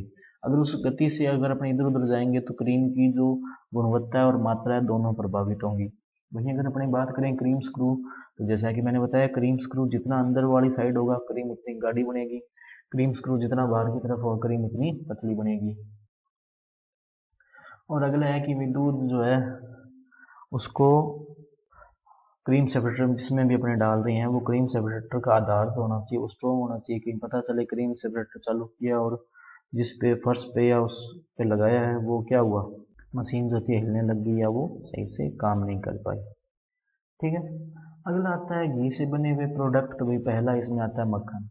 अब इसमें अपने जो बहुत ज़्यादा टाइम नहीं लगाएंगे, अपने मोटा मोटा बस बात करेंगे मक्खन क्या होता है। मक्खन जो होता है अपने कह सकते हैं कि दही से प्राप्त होता है, पहली बात तो। और ये कैसे दही से प्राप्त होता है, या दूध को भी अगर मथा जाए तो उससे भी क्रीम या अपने कह सकते हैं मक्खन प्राप्त हो जाता है। क्रीम से भी मक्खन प्राप्त हो सकता है, दूध से भी मक्खन प्राप्त हो सकता है और दही से भी मक्खन प्राप्त हो सकता है। मक्खन बनाने की जो विधियां हैं वो उसकी बात करेंगे। और उसके अलावा इसमें देखना कि मक्खन में जो वसा होती है ना वो 80% होती है। वसा कितनी होती है, 80%। 80% से ज़्यादा हो सकती है, कम नहीं हो सकती। 80% से अधिक वसा 80% से अधिक होती है, मोर देन 80%, यानी कि वसा जो होती है 80% से ज़्यादा होती है। और पानी की मात्रा 16% से ज़्यादा नहीं होना चाहिए। और वसा इन एस एन एफ जो है वो भी कितना, अधिकतम 20%। अधिकतम है ये 20%, इससे ज़्यादा नहीं होना चाहिए। पानी जो है वो 16% है। अब मक्खन बनाने की विधि है, एक देसी विधि होगी, एक वैज्ञानिक विधि। देसी विधि में वही दूध लिया, गर्म किया, ठंडा किया, थोड़ा जामा लगाया, रात भर रखा, दही बन गया, दही को मथा, दही को मतने से मक्खन आ गया। दूसरी है वैज्ञानिक विधि। इसमें क्या होता है, दूध लिया जाता है और इसमें दूध को क्या कहते हैं कि रखा दूध, और दूध को ही मथना स्टार्ट कर देते हैं। दूध को मथने से क्या होता है, उसके ऊपर मक्खन आ जाता है। हो सकता है आपने कभी नोटिस किया हो कि जब अपने दूध किसी बोतल वगैरह में लेकर जाते हैं ना, तो दूध की बोतल मान लो थोड़ी सी खाली रहेगी ऊपर, तो किसी भी साधन वगैरह में लेके जाते हैं तो दूध बार बार हिलता डुलता है, जिसके कारण कि उसके ऊपर थोड़ी बहुत मक्खन की परत आ जाती है, या थोड़ी बहुत मक्खन की कह सकते हैं कि ये छोटा सा पीस आ जाता है उसके ऊपर। ठीक है, ये हो गया मक्खन। अगला है इसमें घी। अगला क्या है इसमें, घी। अब घी में ध्यान देना कि वसा की मात्रा कितनी होती है, 99%। वसा कितनी, 99%। मक्खन से भी घी बना सकते हैं, दूध से भी घी बना सकते हैं, क्रीम से भी घी बना सकते हैं, दही से भी घी बनाया जा सकता है। तरीका वही है जो आपको पता है कि दूध लिया, गर्म किया, ठंडा किया, दही जमाया, दही जमाने के बाद में इसको जो है अपने रात भर रखेंगे, फिर सुबह उसको मथा जाएगा। मथने के बाद में मक्खन निकालेंगे, मक्खन निकालने के बाद में मक्खन को गर्म करेंगे, जिससे क्या बनेगा, घी बनेगा। ठीक है। अब घी, ध्यान देना, जो गाय का घी होता है, गाय का जो घी होता है वो पीला होता है थोड़ा, कारण कैरोटीन होता है इसमें।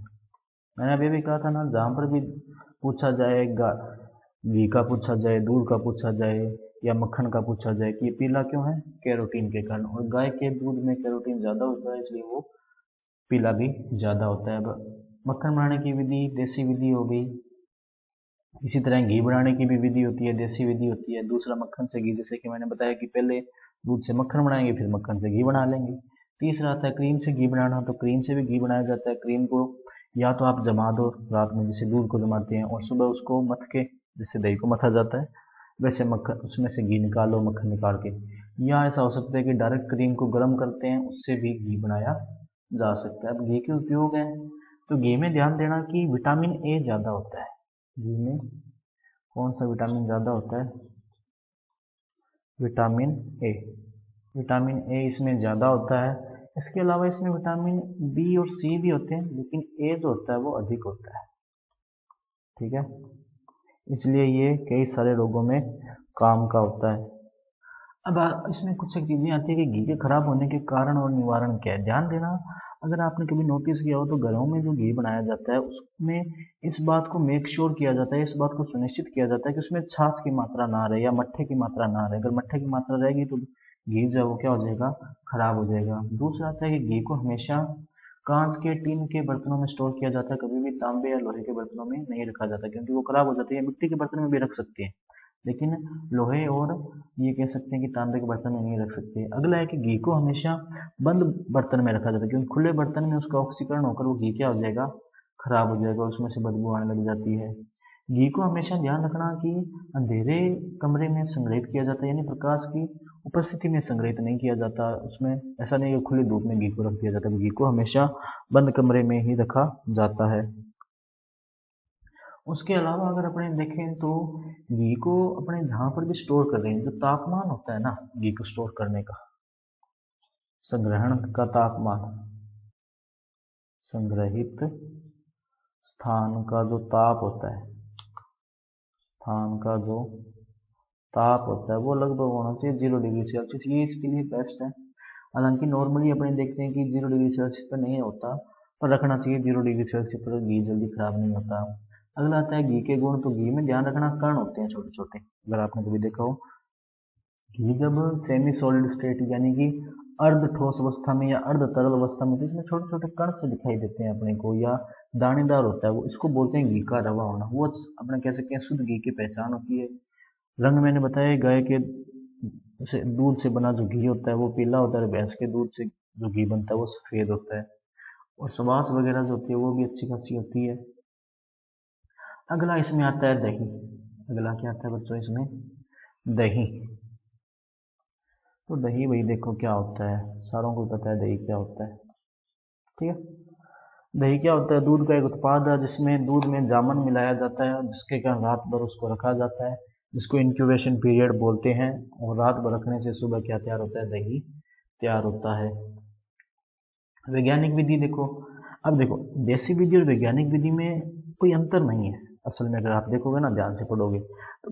पर वैज्ञानिक विधि में क्या किया कि उसने हर एक स्टेप को अलग पॉइंट बना के लिया कि पहले स्वच्छ दूध का चुनाव करेंगे, फिर दूध का पाश्चुरीकरण करेंगे, यानी इसको गर्म करेंगे, इसको ठंडा करेंगे, फिर दूध में जामुन मिलाएंगे, फिर इंक्यूबेशन और ताप नियंत्रण। इसमें जो दही को जमाने के लिए जो ताप है ना, वो थोड़ा ध्यान रखना कि तापमान कितना होता है, क्योंकि ताप का चुनाव करना बहुत जरूरी है। कारण इसका ये कि आपने कभी देखा होगा कि जब गर्मियाँ होती है तो दूध से दही जमाने के लिए उसको पानी में रखा जाता है, और सर्दियाँ जब होती है तो उसको कपड़े से कवर किया जाता है, नहीं तो दही अच्छे से नहीं जमता। और तापमान जो होना चाहिए वो लगभग होना चाहिए 22 डिग्री सेल्सियस। कितना, 22 डिग्री सेल्सियस। ये अपने कह सकते हैं बेस्ट होता है दूध से दही बनाने के लिए, जो तापमान अपने को चाहिए।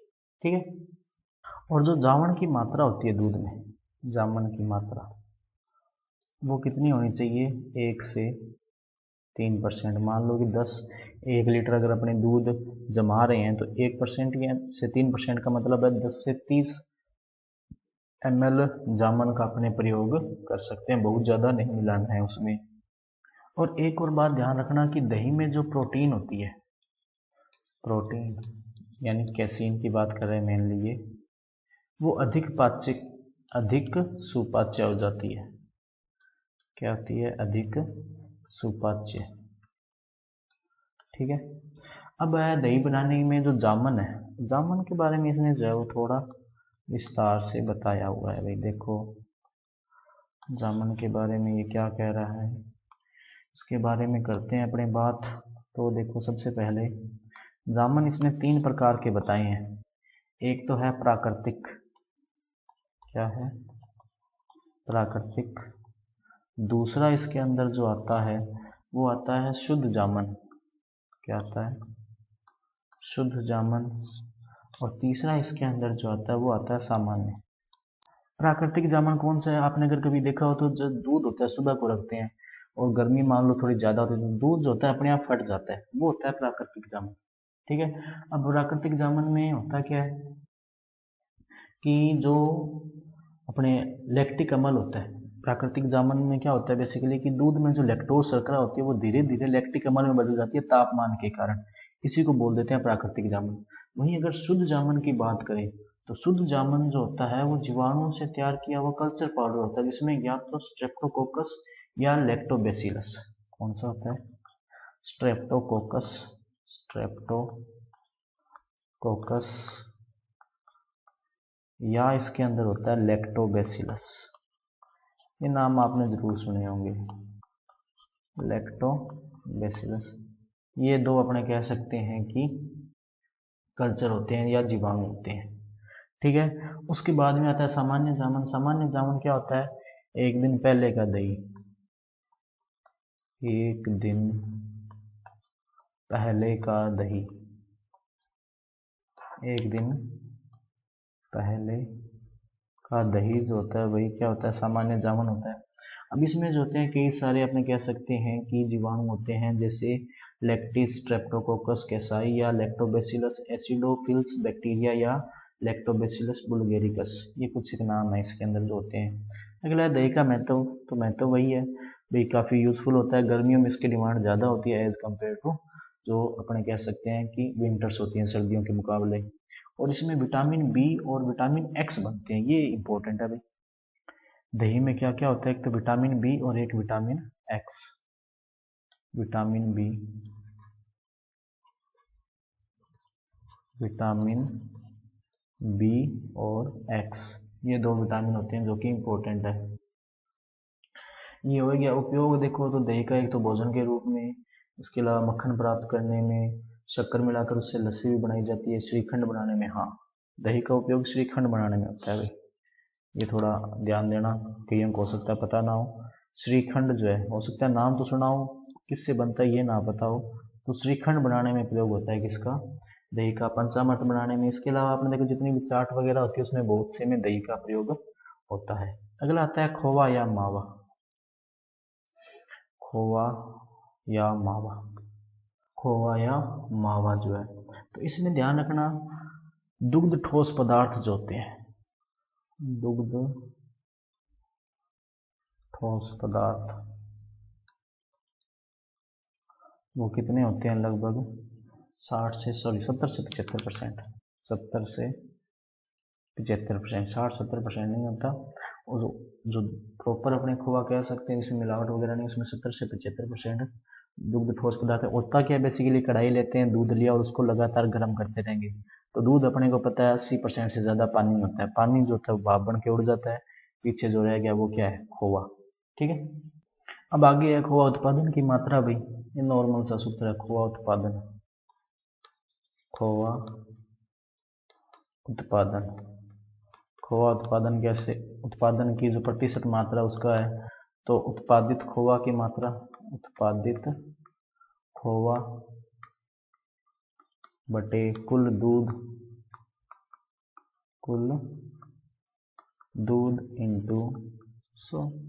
ये हो गया खोआ उत्पादन की मात्रा। बनाने की विधि वही है कि सबसे पहले मोटे पेंदे वाली कढ़ाई लेंगे, उसके अंदर दूध डालेंगे और उसको गर्म करना स्टार्ट करेंगे और साथ साथ में उसको चलाते रहेंगे, जो पलटा वगैरह जो भी होता है उससे चलाते रहेंगे, जिसके कारण क्या होगा, दूध साइडों में चिपकेगा नहीं। गर्म करते रहेंगे, गर्म करते रहेंगे और जब तक प्रारंभिक मात्रा का 1/4 या 1/5 भाग नहीं रह जाता तब तक गर्म करते रहेंगे। पानी जो होगा वो सारा भाप बन के उड़ जाएगा, पीछे क्या रह जाएगा, खोआ रह जाएगा।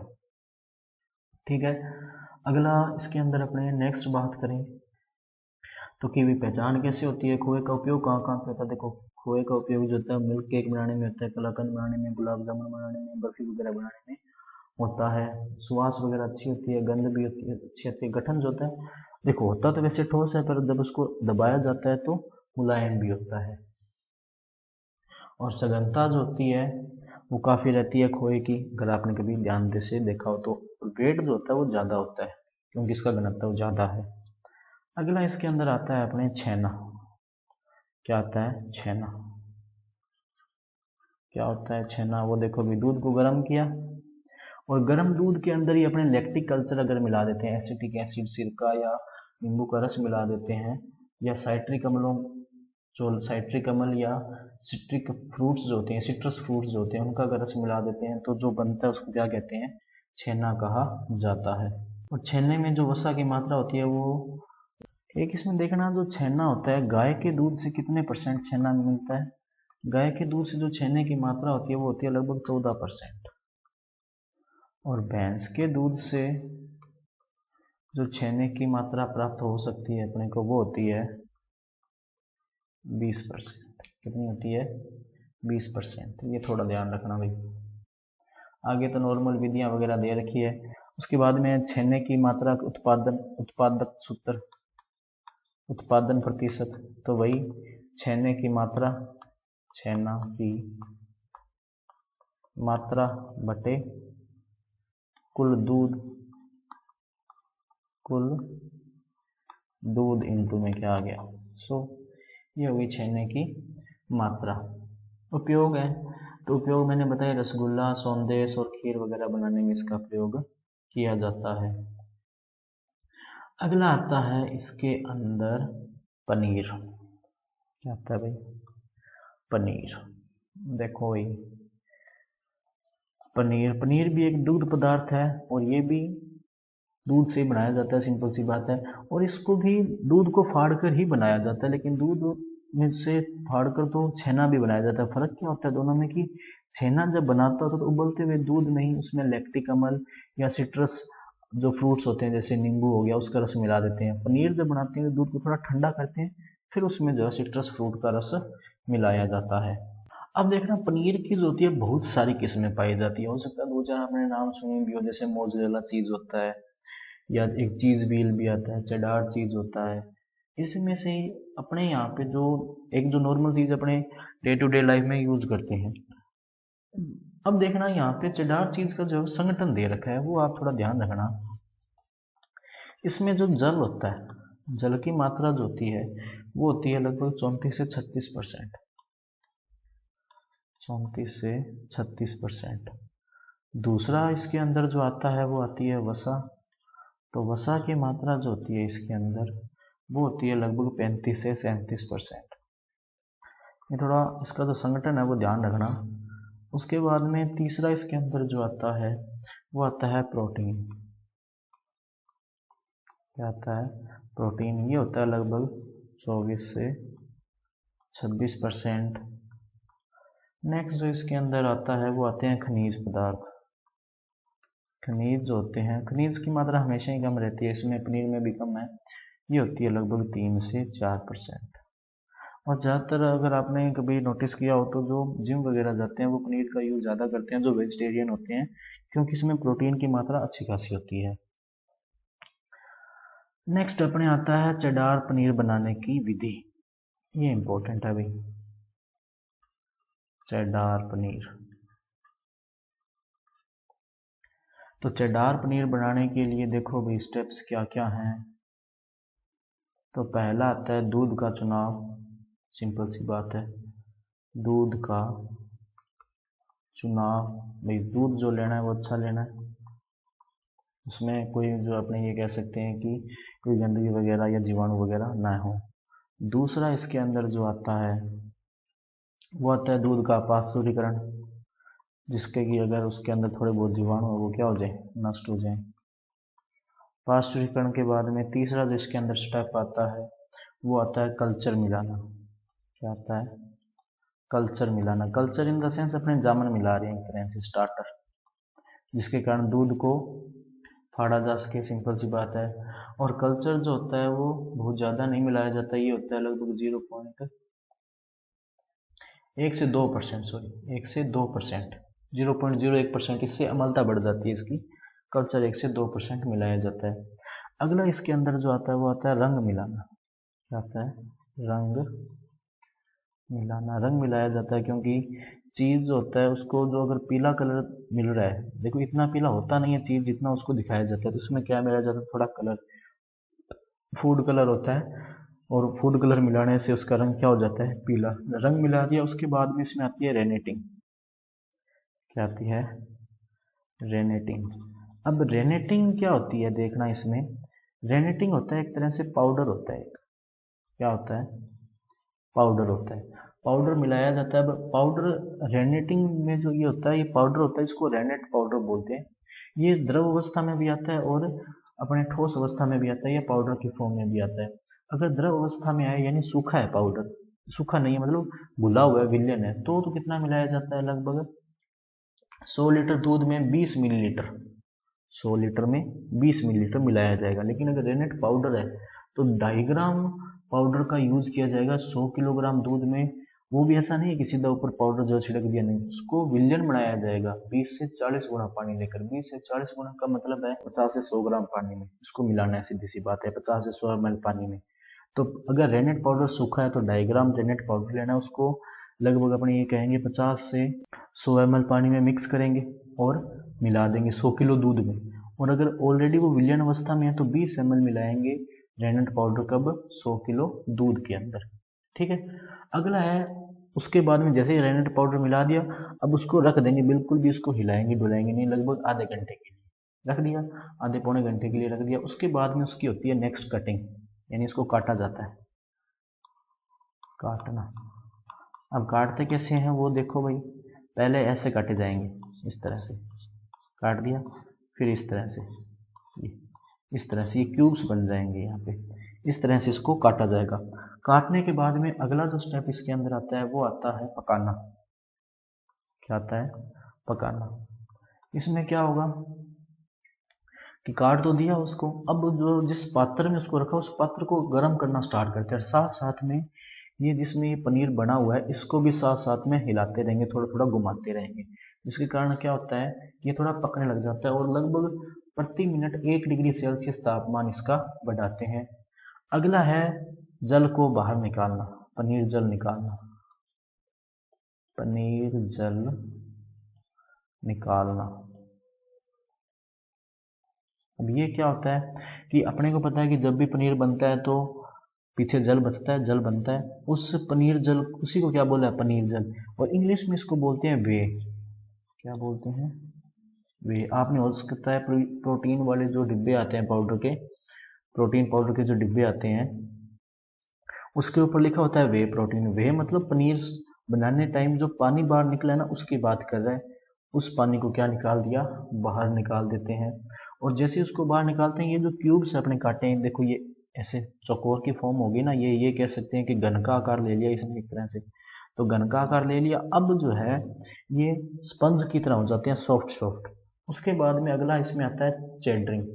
क्या आता है, चेडरिंग। अब ये जो है ना पनीर के टुकड़े बने छोटे छोटे, इनको सांचों में बंद करते हैं और कपड़े में लपेट कर रख देते हैं। 10 से 15 मिनट में इसको पलटते रहेंगे और इसको इस तरह से रखा जाएगा, देखना इस तरह से, देखो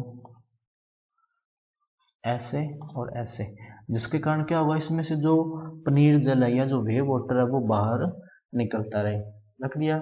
उसके बाद में फिर इसको दोबारा काटा जाता है, दोबारा क्या होता है, काटा जाता है। तभी तो पहले क्यूब काटे थे, अब जब इनको खांचों में रखते हैं तो इनमें थोड़ी थोड़ी सिलबट्टे सी पड़ जाती है, फिर इनको काटा जाता है। जिसके कारण वो सिलवट्टे वगैरह जो होती है कपड़े की वो क्या हो जाए, समाप्त हो जाए। अगला इसके अंदर स्टेप आता है वायवीय बनाना। क्या आता है, वायवीय बनाना। इसमें क्या होता है बेसिकली कि जैसे कि ये क्यूब्स हैं, यानी कि ये छोटे छोटे चौकोर आकार के पीसेज हैं, इनके बीच में हवा ट्रैप होती है, तो जो खांचे होते हैं उनको हिलाया जाता है जिससे उसके बीच की हवा क्या होगी, सारी बाहर निकल जाए। उसके बाद में होती है नमक मिलाया जाता है इसके अंदर। अगला स्टेप क्या होता है, नमक मिलाना। नमक मिलाते हैं इसके अंदर और 3 चरणों में मिलाते हैं, थोड़ा थोड़ा करके नमक मिलाया जाता है, जिसके कारण जो पानी होता है, पनीर का जो जल होता है वो और ज़्यादा जो थोड़ा बहुत रह गया वो भी क्या निकल जाए, बाहर निकल जाए। उसके बाद में होती है हुपिंग। क्या होती है, हुपिंग। हुपिंग क्या होती है, हुप्स होते हैं छोटे छोटे, उसके अंदर भर के और रख दिया जाता है इसको।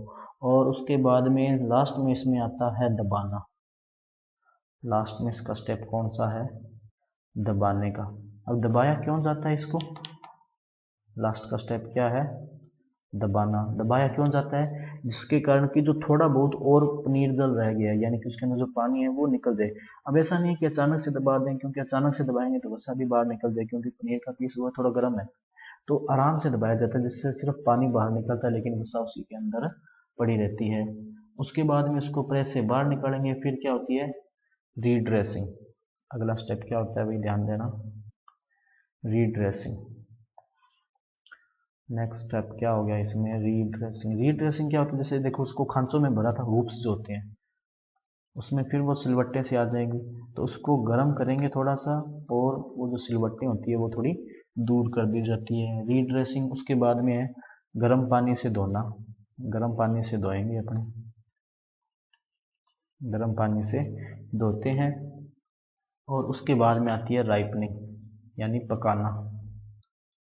फिर इनको क्या होता है, पकाया जाता है। पकाने का मतलब है कि इसको 4 से 12 माह के लिए रख देते हैं, जिसके कारण वो अपने आप ही पक कर क्या हो जाता है, परिवर्तन हो जाता है, उसकी जो गंध होती है जिसे अपने को चाहिए होती है वैसी आने लग जाती है। इसी को बोलते हैं पकाना। और एक और परत इसमें ध्यान देना अपने मिक्स करके, कि यहाँ पर जो होती है वैक्सिंग भी होती है, मोम की परत चढ़ाना। मोम की परत लगाई जाती है इसके ऊपर, जिसके कारण वो खराब ना हो, अदरवाइज तो वो खराब हो जाएंगी। उसके ऊपर मोम की परत लगाई जाती है। मोम की परत लगा दी, उसके बाद में उसको रख दिया जाता है, यानी पकने के लिए रख दिया जाता है लगभग 4 से 12 माह के लिए। और जितना ज़्यादा पकाया जाता है इसका जो स्वाद होता है वो उतना ही निखरता जाता है। ये है चटदार पनीर बनाने की विधि। अब ये जो स्टेप्स है ना, आप बस ये स्टेप्स याद कर लेना। अगर आपको स्टेप याद होंगे ना तो अपने आप लिख दोगे, ठीक है। नेक्स्ट इसके अंदर आते हैं अपने भी पनीर के क्या क्या फायदे हैं, या उसके ये कह सकते हैं क्या क्या गुण है या क्या क्या उपयोग है। तो उपयोग तो अपने को पता है, कई तरह की सब्जियां वगैरह बनाने में कर सकते हैं, चाट पकौड़े वगैरह तो उसमें भी पनीर यूज होता है। उसके बाद में है गुण। तो गुण तो देखो, रंग जो होता है हल्का पीला या सफ़ेद हो सकता है, वो डिपेंड करता है कि दूध कौन सा अपने प्रयोग करें। उसके बाद में आते हैं सुवास। तो पनीर में खुद की कोई गंध होती नहीं है, लेकिन कभी कभार खटास की गंध आती है। इसका मतलब है कि वो जो पनीर में जल की मात्रा थी वो कम हो गई थी, मतलब बहुत ज़्यादा कम कर दी थी अपने। अगला आता है स्वरूप या गठन। तो जो स्वरूप और गठन होता है वो हमेशा क्या होता है, दृढ़ और अपने कह सकते हैं चिकना होता है। छूते हैं जब इसको तो अपने कह सकते हैं कि चिकना महसूस होता है। अगला है दुग्धशाला के बर्तनों की सफाई। तो देखो भाई, अब तक अपने दूध के बारे में पढ़ लिया, दूध के प्रोडक्ट पढ़ लिए। अब जिन बर्तनों में दूध के प्रोडक्ट्स को ट्रीट किया जा रहा है, या जिन बर्तनों में दूध के प्रोडक्ट्स यूज किए जा रहे हैं, उनका भी तो ध्यान रखना होगा अपने को। तो उसी के बारे में अपने बताना है, दूधशाला के बर्तनों की सफाई। तो इसमें जो है आप बस नॉर्मल समझ लो कि दूधशाला के बर्तनों की सफाई के लिए एक तो सिद्धांत क्या होता है कि जो भी उसमें पड़े होते हैं, जैसे मान लो दूध को जब सफाई करते हैं, तो सफाई करते टाइम अगर कुछ रह गया तो अगली बार जब दूध आएगा तो दूध को वो क्या कर देगा, खराब कर देगा। तो इसलिए क्या होता है कि पहले दूध के बर्तनों की सफाई होती है, फिर उसके बाद में जो है जीवाणुओं को नष्ट किया जाता है, उसके लिए निर्जीवीकरण होता है। तो ये कुछ एक इसकी विधियां हैं। वैज्ञानिक विधि में क्या होता है देखो, अब इसमें देखना एक वर्ड आता है यहाँ पे, मिल्क स्टोन। क्या आता है बच्चों, ध्यान देना, मिल्क स्टोन या दुग्ध धातु बोलते हैं उसको, मिल्क स्टोन, या इसको बोला जाता है दुग्ध धातु। दुग्ध धातु क्या होता है ये देखना। दुग्ध धातु या मिल्क स्टोन। दुग्ध धातु या मिल्क स्टोन वास्तव में क्या होता है कि जैसे मान लो कि दूध रहा है, दूध का बर्तन है, और दूध का बर्तन को जब साफ किया तो किसी एक जगह पे दूध जो है थोड़ा सा रह गया, तो दूध की तो नेचर है थोड़े से टाइम बाद में जो है वो दूध में जो है अम्लता उत्पन्न होगी, दूध फट जाएगा, फटने के कारण क्या वो दही जमेगा, और वो दूध दही है वो वहीं पर जमा रह जाता है और वो ठोस रूप धारण कर लेता है। इस ठोस रूप को क्या बोला जाता है? मिल्क स्टोन या दुग्ध धातु। अब वैज्ञानिक विधि जो होती है दूध के बर्तनों को साफ करने की, वो देखो क्या होती है। वैज्ञानिक विधि, दूध के बर्तनों को साफ करने की वैज्ञानिक विधि जो होती है वो देखो भाई कौन सी है। सबसे पहले इसको किया जाता है साधारण पानी से धोना। पानी से धोना जिसके कारण क्या हो, जिससे क्या होगा कि दूध बर्तनों में जो दूध वगैरह लगा होगा वो हट जाएगा। फिर है सोडा मिला गर्म पानी से धोना। सोडा प्लस गर्म पानी से धोना, प्लस गर्म पानी से धोना। अगला जिसके अंदर तीसरा जो आता है गर्म पानी से धोना। हो सकता है आपने घरों में भी देखा हो कि पहले बर्तनों को सोडे से धोया जाता है, फिर वो सोडे के कारण बर्तनों में चिकनाहट आ जाती है, उस चिकनाहट को दूर करने के लिए फिर दोबारा गर्म पानी से धोया जाता है।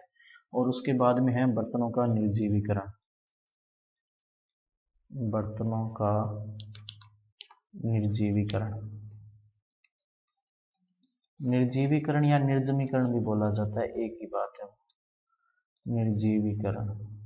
तो देखना सबसे पहले होता है पानी से धोना। उसमें क्या होता है कि जो बर्तन में दूध वगैरह लगे होते हैं वो बाहर निकल जाता है, लेकिन अभी भी देखो दूध की जो वसा की मात्रा है या उसमें जो एसएन या प्रोटीन या विटामिन वगैरह वो अभी भी नहीं निकले, वो अभी भी वहीं पर है, पड़े हैं थोड़े बहुत। तो क्या होता है गर्म पानी लिया जाता है जिसके कारण वसा जो होती है वो पिघल जाती है, और सोडा लिया जाता है जिसके कारण वो जो नए घुलने वाली अशुद्धियां जो जल में नहीं घुली वो सोडे के साथ घुलकर क्या निकल जाती है बाहर। अब सोडे से तो धो लिया, लेकिन बर्तन में चिकनाहट अभी पड़ी है, तो इसको क्या किया जाता है? गर्म पानी से धोया जाता है। गर्म पानी से धो लिया, अब उसके बाद में किया जाता है बर्तनों का निर्जीवीकरण। निर्जीवीकरण इसलिए क्योंकि जो सूक्ष्म जीवाणु होते हैं वो गर्म पानी से हो सकता है ना मरे हों, या हो सकता है सोडे से वो साफ ना हुए, अब उनका क्या किया जाएगा?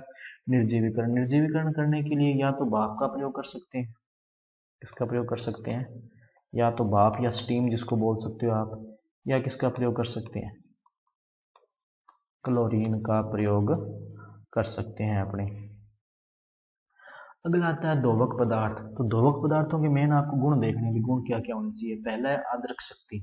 तो आद्रक शक्ति का मतलब है कि वो बर्तन जो जिससे उसको साफ, जिससे बर्तन को उस दोवक से साफ कर रहे हैं वो दोवक ऐसा हो कि वो उस बर्तन को गीला कर दे। कई दोवक ऐसे होते हैं जो बर्तन को गीला नहीं कर पाते क्योंकि वसा है उसमें, वसा को घोलने वाला हो।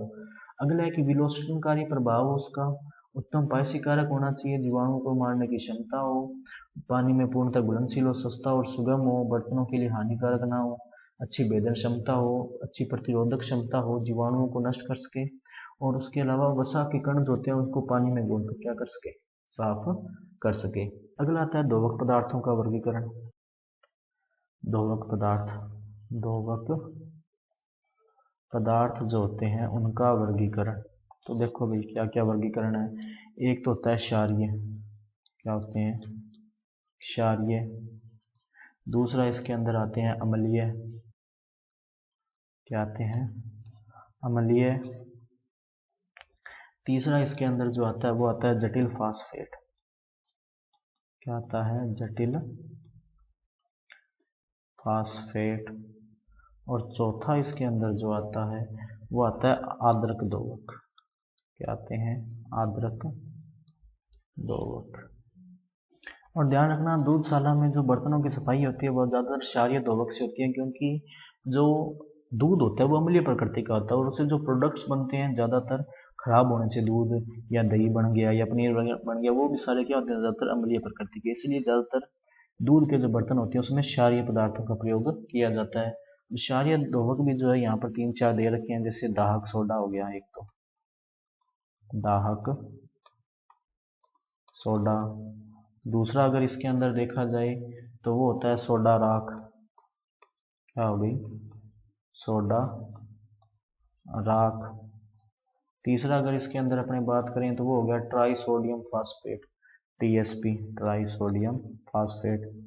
और चौथा अगर इसमें देखा जाए तो वो होता है सोडियम बाइकार्बोनेट यानी NaHCO3।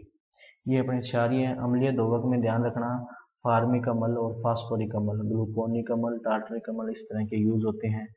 जटिल फास्फेट में देखो एक सोडियम ट्राईपॉलीफास्फेट और सोडियम हेक्सामेटाफास्फेट। वही अगर अपने बात करें आर्द्रण कारक की तो वो है सल्फोनेल्विक अल्कोहल और टिपोल। क्या है? टिपोल और सल्फोनेल्विक अल्कोहल, ये कुछ एक है इसमें। बुक में एग्जांपल दे रखे हैं, आप देख लेना, इसमें हो जाएगा, इसमें कोई वो बहुत बड़ी बात नहीं है। अगला आता है एक अच्छे डेयरी दोवक का जो मिश्रण होता है वो क्या होना चाहिए। अच्छा, जो डेयरी दोवक मिश्रण है वो कैसा हो सकता है या कैसा होना चाहिए, तो वो देखो भाई, इसको अपने यहाँ लिख लेते हैं। तो देखना इसमें क्या क्या आएगा।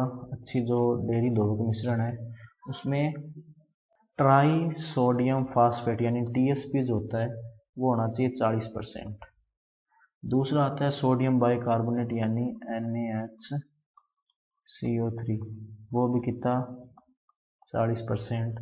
वहीं सोडियम सिलिकेट होना चाहिए 20%। सोडियम सिलिकेट कितना? 20%। ठीक है, तो ये अपने कह सकते हैं कि अच्छे दोवक के लिए मिश्रण का प्रकार है या मिश्रण के लिए ये हो सकता है। तो बच्चों ये था आपका चैप्टर नंबर 12। कल आपके एग्ज़ाम्स हैं और आपके एग्ज़ाम्स के लिए ऑल द बेस्ट।